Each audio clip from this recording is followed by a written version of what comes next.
Slowly start. Welcome, everyone. I'll give it a couple of moments if you require translation. It will be available via headphones from and to Albanian on channels 1 and 2. Thank you all for coming. I am Nicholas Riss with the Greens EFA press team in the European Parliament. Just a heads up, we will have to leave quite sharply around 12:30, 12:35, because we have to take a shuttle to the airport. Today we are concluding a fact-finding mission of a delegation of MEPs and political representatives to Albania, visiting the Vjosa-Narta protected area, meeting civil society and political actors, and joining peaceful protests on Monday evening. Greens EFA member of the European Parliament, Tineke Strik, is leading the delegation. She is the Greens EFA shadow rapporteur or negotiator of the European Parliament's report on the Commission report on Albania. MEP Strik is also a member of the delegation to the EU-Albania Stabilization and Association Parliamentary Committee. Yeah, she will give an overview of our last couple of days in Tirana, then we will open the floor to questions. Thank you. Tineke. Thank you very much, Nicholas, and also from my side, a warm welcome to you, although it's not my house. I feel a little bit as it's also my house, the European house. Yes, with the Greens EFA Group, we decided to organize a mission to Albania in order to visit the protected area that is at the moment threatened by the construction of large-scale real estate in violation of the EU standards, and also to take a look at the ongoing protests against this. And I, as being the lead in the delegation, I was accompanied by my MEP colleagues Jutta Paulus, Christina Garda, Anna Strollenberg, Niku Stefanuta, and Daniel Freund. But also a Green member of the German Parliament, Boris Mijatovic, a Green member of the Croatian Parliament, Jelena Milos, the Finnish City Councillor, Hanna Partanen, as well as the co-chair of the European Green Party, Vula Tsetsi. We have had briefings from civil society organizations and experts, the EU delegations and member states ambassadors, the ombudsman, and we had meetings just this morning with members of the parliament and with the Minister for Environment. And we also visited the protest on Monday evening, and yesterday we had a long tour in the Vjosa-Narta landscape and made a stop at the Vlora airport. And we were really impressed yesterday by the unique features of this area, with its wetlands where so many birds have their breeding grounds, and the wildlife, which are unique and crucial for the whole of Europe.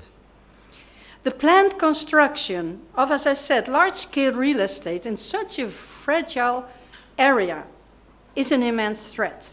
And so it was sad to see how much damage already has been done with a road of 7 kilometers, woods that have been cut, and the connection between sea and lagoon narrowed down and therefore blocked. There was also a drainage of wetlands already taken place. So the plans and the damage already done are clear violations of the EU Birds and Habitat Directive. So I very much understand why so many citizens keep on taking to the streets. Albania is not for sale. They are very right in that. But the government and parliament don't seem to engage with these protesters at all. Instead of taking the peaceful protesters seriously, politicians are attacking them with smear campaigns and intimidation. I find this unacceptable, and it does not fit in a real democracy. The protests are reflecting a much broader anger with the government, in which the Vjosa-Narta case serves as an illustration of what is going wrong in this country. The lack of public consultation and participation, the lack of transparency, and the high-level corruption. I'm happy to see that due to the strong will of becoming a member of the EU, profound reforms have been undertaken, and the judiciary has become significantly more independent. It is now the responsibility for the politicians to facilitate investigations by the prosecutor and not obstruct them. Albania has made a lot of progress in the accession process, and I commend the government for that.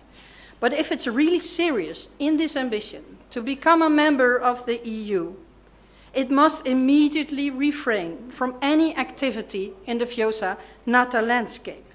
It must repeal the law, the Amendment of 24 on protected areas, and adopt a new law in line with the EU standards. The European Parliament has made this call upon the government in its latest resolution, and we will make sure that the Commission will follow up. But the government must also work hard on an effective rule of law system with zero tolerance for corruption or unfair procurement. It is not the legislation that we need to see, but also the real effects in its implementation on the ground. The last days I saw that the Albanian people, while defending the European values, are ready for accession. But the Albanian government is lagging behind. So I call upon the government to change course and to take its citizens seriously. It is first and foremost in their interest, the interest of the citizens, that the European integration becomes a success. Thank you. Thank you so much, Tineke. We now open the floor to questions. We have 2 microphones here, so I would kindly ask you to raise your hand and state your name and media organization first, please. Hello, everybody. Blerina Gjoka.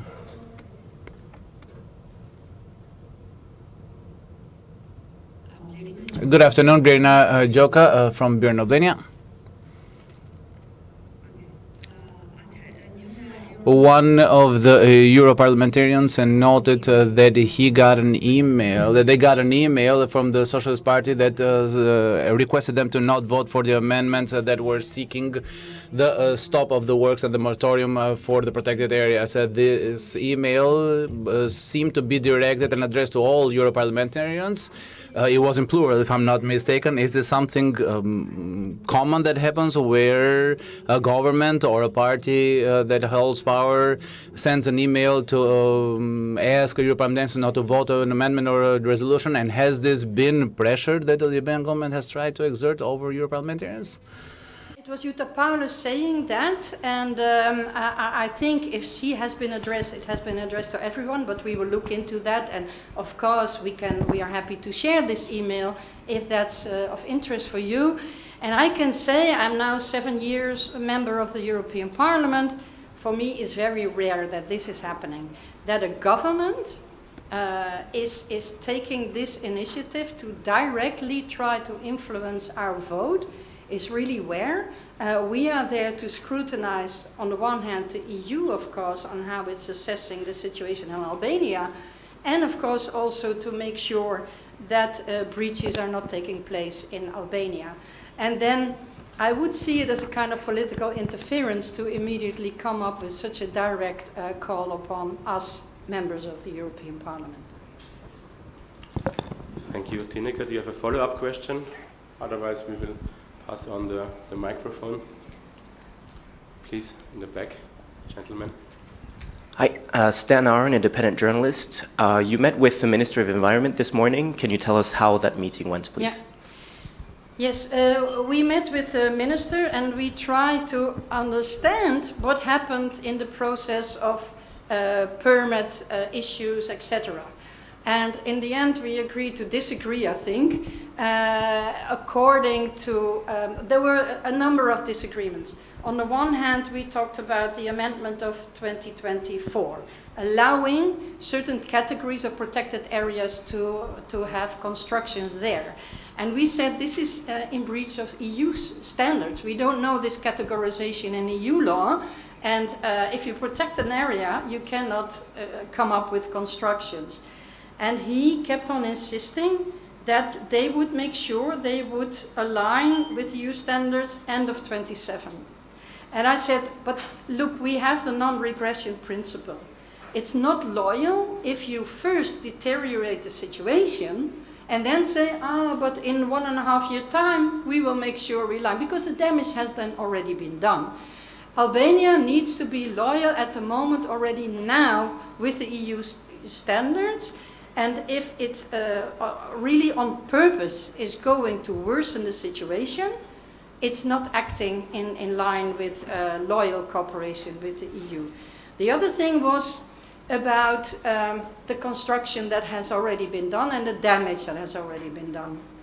He insisted that these activities were only been done in order to have an environmental impact assessment, which we said, but yes, how can you in order to assess if it's legitimate to build, how can you already build before? And we explained to them the damage that we already saw with this new huge road that crossed through the dunes where turtles are breeding, the wetlands that have been drained already, woods that have been cut, the canal that is so essential for the lagoon that there's a connection with the sea has been narrowed down. But he simply insisted on it was necessary to do the impact assessment. We were there on a monthly basis. We were making reports to monitor. And yeah, I mean, if you monitor, how can you not conclude that this is already damage and that should not be done? And also, do you really need these constructions in order to do a study? We have sensors, you can count birds, we have drones, we have so many already scientific proof of the fragility of this area that such first damaging and then do the study makes no sense at all. We also discussed the fences that were being erected. Why do you keep the whole outside world behind this? Why do you keep them away? Why doing these activities? And he kept insisting this is private land, etc., etc. But we also made very clear EU law doesn't make a distinction between private land and public land. Also, private land needs to abide by the EU standards. So, in that sense, we disagreed. He said there will be now an impact assessment. After that, there will be public consultation for only 20 days, which I find very short. And then we will come up, we have 3 months' time to come up with an outcome and a decision. But we did not get guarantees that any activities will not further take place. So he did not take away our concerns. And I still have my concerns that they are planning to continue and then only have, creating facts on the grounds before Chapter 27. This element is being negotiated. Thank you, Tineke. If there's no follow-up from your side, I would pass on the microphone to the gentleman next to you. Thank you. Indrit Maraku at CNN. Indrit Maraku, A2CNN. I wanted to understand whether you're in contact or have been in contact in recent days with the European Commission. I refer here to a statement of the Commissioner for Enlargement, Martakos, who for the same, who has made statements regarding the same issue. If I was to paraphrase, I would say that Madam Martakos, in her perspective, gave us to understand that the guarantees for the Commission stand in the fact that Albania is in the process of negotiation with the European Union, and nothing will be tolerated as part of this negotiation process if it were and if it is in breach of EU directives. My question in this regard would again be, are you in contact with the European Commission regarding these negotiations to understand whether these guarantees and these safeguards are sufficient from the Commission, or you expect something else from Brussels other than Tirana as well? I'm in periodic contact with the Commissioner, indeed, and after this visit I will definitely plan a new meeting with her to update about what I have seen and heard. I mean, the EU Commission was already very critical with the 24 amendment. They also warned that this amendment is not in line with the EU standards. So it's not that the government is ignorant about what is going on and how the EU is looking at that. The Commissioner also emphasized the need for a substitute for an environmental impact assessment. And she is, of course, also worried that further damage is being done before a new law is adopted or this specific chapter is being negotiated. But as I said, our European Parliament has been very clear that there should also be a moratorium. So no further activities from now on. And I will discuss with Kos how she's going to monitor that. Because I have the feeling that we should not have simply trust, but really monitor actual activities on the ground, especially in the light of what already has happened. Thank you, Tineke. Do we have another question here in the middle? Hola, Mitra. Hola Mitre, ecoscanner.al. One question regarding continuation. You are closing this mission today. What will be your next steps following also what you found during your fact-finding mission here in Albania? Thank you. Yeah, next week we already have a meeting with members of the Albanian Parliament in Strasbourg. We have a meeting with the parliamentary delegation. And there we will definitely address this again with the members of Parliament. As I said, I will have a meeting with Kos to see how she is going to monitor this. And and I will stay closely following what is happening and perfectly ready to step in or intervene whenever it's possible, whenever it's necessary. I will also stay in touch, of course, with those environmental organizations who are very actively following the case as well. Thank you. Thank you very much. Do we have another question in the room? Not for now. I'll give it a couple of seconds. I think your answer was very comprehensive. But it seems like everything was answered in detail. Thank you very much. Okay. If I give the floor to you in a second for concluding remarks, if you have them, but generally, of course, we will closely follow the topic. Please don't hesitate to reach out to myself, to MEP's officers, if you have any bilateral interview requests here or in Brussels. Yeah. Just to say that we were here with a very broad delegation of the Greens for a good reason, because this touches upon enlargement, it touches upon environmental issues, and it touches upon the rule of law. And I think all three of them should be addressed. We also asked for a hearing with Kos in the Environmental Committee, together with the Foreign Affairs Committee, to really have this expertise from the environmental side being engaged in this dialogue. And we also follow the rule of law issues very clearly. As I said, I find it incomprehensible that peaceful protesters are met with so much hate and violence and intimidation. That should not happen. And I think that with this case of Vjosa-Narta, a lot of other problems have come to the surface. One of them is the corruption, as I mentioned. And I think that also there a lot of steps need to be taken. I'm very happy that SPAC, the public prosecutor, really seemed to be fit and equipped for its task. But then everyone should cooperate with them. Politicians should not be backed or protected against any investigation, because justice needs to be done. That's the only way to really clean up the house and have a fresh start as a member state of the EU. And I really wish for that to happen, because I love to see you in the EU, because I think you belong to Europe, and this is what I wholeheartedly support. So my criticism here is not that I want to block accession. Actually, it's the other way around, because I'm very afraid if this issue is not tackled, if the corruption is not tackled, I don't see a way that end of next year Albania will be ready. So a lot of work needs to be done with the purpose that finally you will be part of the EU family. Thank you. Thank you, Tineke. And thank you all for coming. Again, don't hesitate to reach out, please. And thank you to everyone here who accommodated this press conference. Goodbye. Thank you.